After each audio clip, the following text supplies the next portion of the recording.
بسم الله الرحمن الرحیم. السلام علیکم ورحمۃ الله وبرکاتو.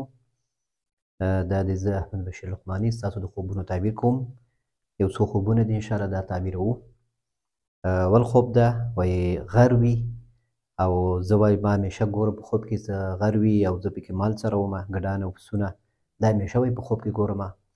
نو د دې تعبیر څه ده چې کله موږ په خوب کې وګورو ګډان او پسونه په خوب کې ګورو او همیشه ګورو نو دا ښه تعبیر لري. ګډان او پسونه په خوب کې دا څه کله تابع وي او د انسان وي نو دا ښه تعبیر لري. تعبیر یې په دې باندې کېږي چې ستا د لاس لاندې څوک وي، کورنۍ یا کار ځای کې یا شاګردان، نو دا ټول ستا تابع دي او ستا فرمان بردار دي، ټول آرام دي او ټول مطیع او فرمان بردار دي او ته ډېر ښه مشري کوې د هغوی او ته ډېر د هغو باندې پام ساتې، خیال ساتې. نو دې باندې تعبیر کېږي ځکه حدیث شریف کې دغه هر انسان هر مسلمان ته ویل شوي دي چې تاسو مسؤول د خپل رعیت نه، د خپل دغه رعیت ستا لاس لاندې کسان وي. چې کله ته خوب کې وګورې چې دا ګډان پسونه وي او په ارام وي او ته یې سره یې او تا لاس لاندې وي نو دا په دې باندې تعبیر کېږي چې ستا کورنۍ یا ستا شاګردان یا ستا د لاس لاندې کسان دا ټول آرام دي، مطمئن دي، ستا تابع دي، فرمان بردار دي او ته د دوی هم ډېر ښه ساتنه او ډېر ښه پالنه کوې. نو دا ډېر ښه خوب ده. تا ته یو خوشخبري ده، یو تشویق ده چې ته نور هم توجه دې زیات کړې او مایوس نه شې، خفګان ونه کړې. که چېرته څه مشکلات وي، که ته پورته په کورنۍ کې کار ځای کې عمومي حالت دې ډېر ښه روان ده، نو په دې باندې خوشحاله اوسېږه او په دینداري باندې هم تعبیر کېږي ځکه حدیث شریف کې راځي چې آخر زمانه کې داسې وخت راځي چې خلک د خپل د دین حفاظت لپاره دا یو رمه او پسونه ګډان ځان سره اخلي او یو دښتې ته غرونو ته وځي او هلته خپل د دین حفاظت کوي. دې باندې هم تعبیر کېږي چې ته د کوشش کوې همیشه د دین داري حفاظت وکړې او خپل دینداري وکړې. نو په دې باندې هم تعبیر کېږي. والله تعالی اعلم. بل خوب ده وایي خوراک او خبرې کوم.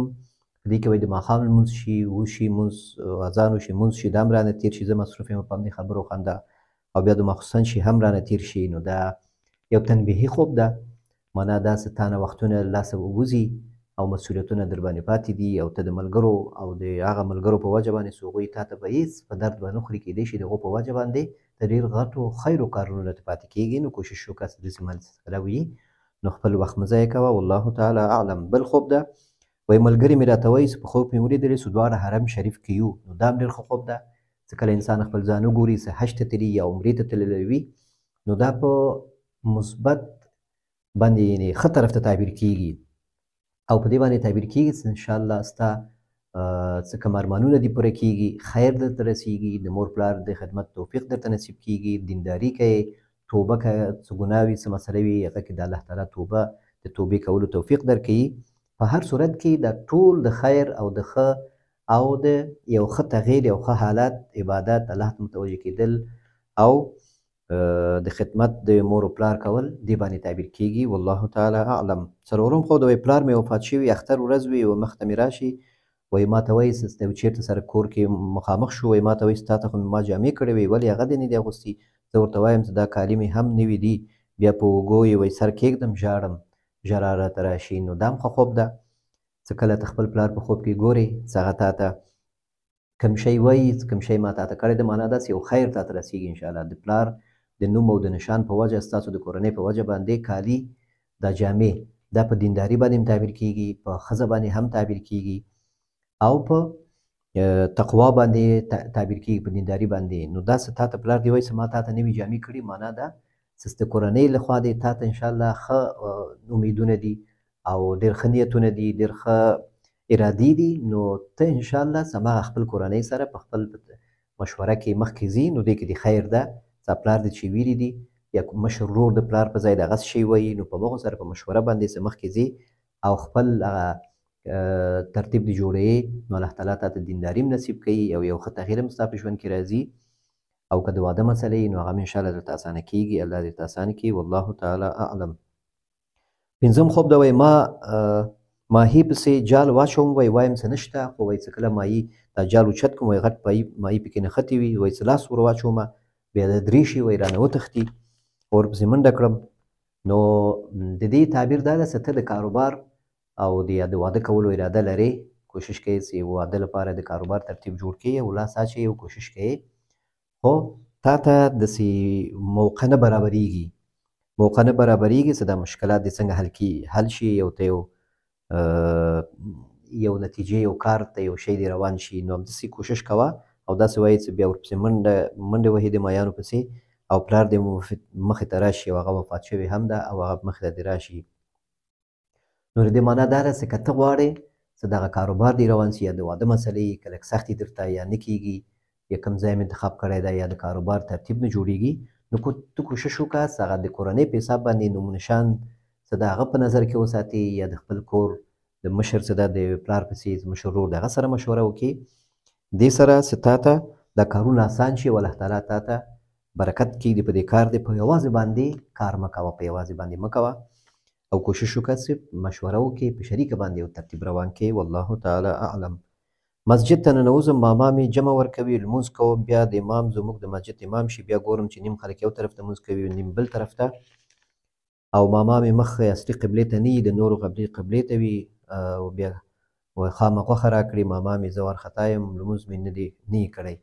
نو دا خوب تا کتلی ده، نو تعبیري دي چې دا د سهار د لمونځ په وخت کې تا کتلی، سهار لمونځ وخت جګېدو وخت یې دې وخت کې دا خوب تعبیر کېږي نه، دا خوب تعبیر کېږي نه، دې کې خیر شر نشته، دا صرف د شیطان لخوا تا ته یو مصروفیت و چې ته د لمونځ نه پاتې شې. نو کیدای شي دغه هره ورځ د جګېدو وخت دې و یا لږه کې وخت تېر شوی و، نو ځکه دا خوب تعبیر کېږي نه او دې کې خیر شر نشته، دا چاته مه تېروه. اعوذ بالله وایه، د دې خوب د شر څخه الله ته پناه وغواړه، تا ته انشاءالله ضرر نه رسي. والله تعالی اعلم. اووم خوب د یو پیری وي، مشران خلک ترې ډارېږي او خو زه به پرې آیت الکرسي وایم، ما ته بالښتونه واروي او چوف یې کړم، بیا زه ترې بچ کېږم، پیری ډارېږي رانه او په آخر کې وایي زه ترې بچ شم او زه ترې محفوظ شم. نو دا ډېر ښه خوب ده، معنا داسې آیت الکرسي ته وایي د خوب په وخت کې، نو دې سره ستا حفاظت کوي الله تعالی. که تا سره څه ویره ډار وي، څه تکلیف وي، مریضي وي، دې ټولو کې انشاءالله آیت الکرسي ښه کار کوي، الله تعالی تا ته اطمینان هم درکوي، شفا هم درکوي، ویره وي، ترس وي، دا ټول بچ کېږي. او آیت الکرسي باندې ښه عقیده ساده په یقین سره وایه او یو ځلي ووایه د شپې، که یو ځلي نه کړې 2 ځلي 3 ځلي تر څو حضور دې ښه برابر شي، په ښه الفاظو کې فکر وکړه او په معنا یې ځان پوه کړه، نو دې کې انشاءالله ډېر زیات قوت ده په دې کې، ته وایې په هر حالت کې وایې، نو تا ته انشاءالله الله تعالی اطمینان درکوي. او ډار وي، ویره وي د ورځې د شپې یا څه کار کې څه مسله کې د چا نه، نو دا ټولو کې الله تعالی تا ته په دې باندې حفاظت درکوي. والله تعالی اعلم. اتم خوب دا وایي په قبرونو باندې مار او لړم وي، زه ترې وتښتم او سپین غوندې سړی وي، بیا وګورم او نور رانه ورک شي. قبرونه په خوب کې کتل چې کله ډېر سړی ګوري او ډار وي پکې قبرونه وي، نو دا په دې باندې تعبیر کېږي چې دا لږ تا باندې لږ اثر ده، یعنې دا مو دعا وکړه او کوشش وکړه چې لمونځ اودس همیشه په وختو کې به همیشه په اودس اوسېږه او د شپې ډېر مه کښېنه او دغه خوب اذکار چې څومره دي دا وایه او کوشش وکړه سورې بقره ماښامي سورې بقره اوله سپاره دویمه درېیمه دا په کور کې دا ولګوه، چالان یې کړه په یو موبایل کې په MP3 کې یو شي کې چې دې اواز اوچتي او دغه څه کوم اذکار دي د صبح و شام د سهار ماښام ګوګل کې ولیکه، نو هغه همیشه وایه ځان سره او همیشه دغه سهار کې هم وایه او ماښام کې هم وایه او د خوب په وخت کې هم پوره اذکار ووایه. تا باندې که څه اثر وي، نو زنانو ته اکثر دا مشکلات پیدا کېږي د دې د وجې نه چې هغوی چې کوم ټیم کې بې اودسي وي یا د شپې هغوی ګرځي راګرځي کار کوي، یو کاسه یو اوبه اچي یو چېرته، نو دغه نه کله بیا تکلیف جوړېږي، هغه په همدې باندې رفع کېږي چې ته اودس همیشه اوسېږي، بسم الله ووایې هر کار کې او د شپې کوشش وکړه چې ډېر کار ونه کړي، شیان وینځل او ډېر کار ونه کړي او د شپې چېرته هم ځې هر قدم ږدې بسم الله هر شی سوچتې بسم الله هر شی سجدې بسم الله، دې سره انشاءالله بیا دا خوبونه نور نه ګورې. والله تعالی اعلم. نهم خوب دا وایي مور مې په خوب لیدلی چې وفات شوې ده، 12 کاله مخکې هغه مې په خوب کې لیدلی، زه ورته وایم چې ته خو وفات شوې، هغه وایي چې نه زوی زه ژوندی یم. نو دا چې کله مړی په خوب کې ووایي چې زه ژوندی یم، نو دا په دې باندې تعبیر کېږي چې الله تعالی دې مړي ته د کوم تکلیف په وجه باندې چې ده باندې راغلی د مرض کې یا د وفات نه مخکې یا په ژوند کې ده ته د شهادت درجه نصیب کړی، چې کله مړی په خوب کې ووایي چې زه شهید نه یم زه ژوندی یم، نو معنا دا چې دا ژوندي پاتې کېدل ژوندي بودن دا خو د شهداو خاصیت ده، نو معنا دا چې ده ته الله تعالی یو درجه د شهادت نصیب کړی، درجې د شهادت ډېرې زیاتې دي په مرضونو د خېټو په مرض په ډېرو شیانو باندې الله تعالی د شهادت درجه ورکوي.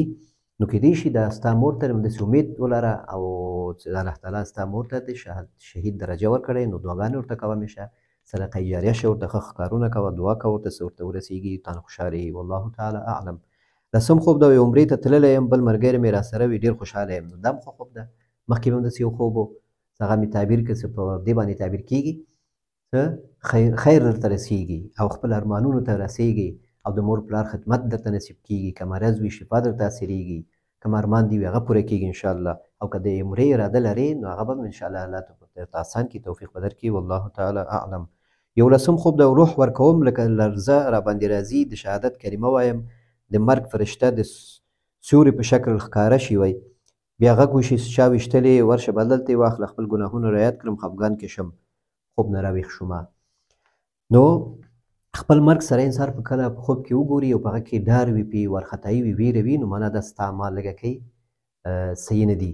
نو ته کوشش کوه چې خپل اعمال صحیح کړي. دا د مرګ خوب او د قیامت خوب چې کله انسان وګوري نو په دې کې یو تنبیه وي د الله لخوا موږ ته، چې ته باید خپل اعمال لږ صحیح کړي، خپل لږ دا څه کوې د دې عاقبت ته لږ وګوره او لږ غوندې کوشش وکړه چې که درنه لمونځ کې سستي یا نور څه ګناهونه یي چې هغه انسانانو ته ضرر رسیږي، حقوق الله در باندې پاتې، حقوق العباد په دغه کې لږ غفلت مه کوه، کوشش وکړه چې یو عمل یو شی ځان ته برابر کړي، ځکه مرګ حق ده، د دې نه خلاصی نشته.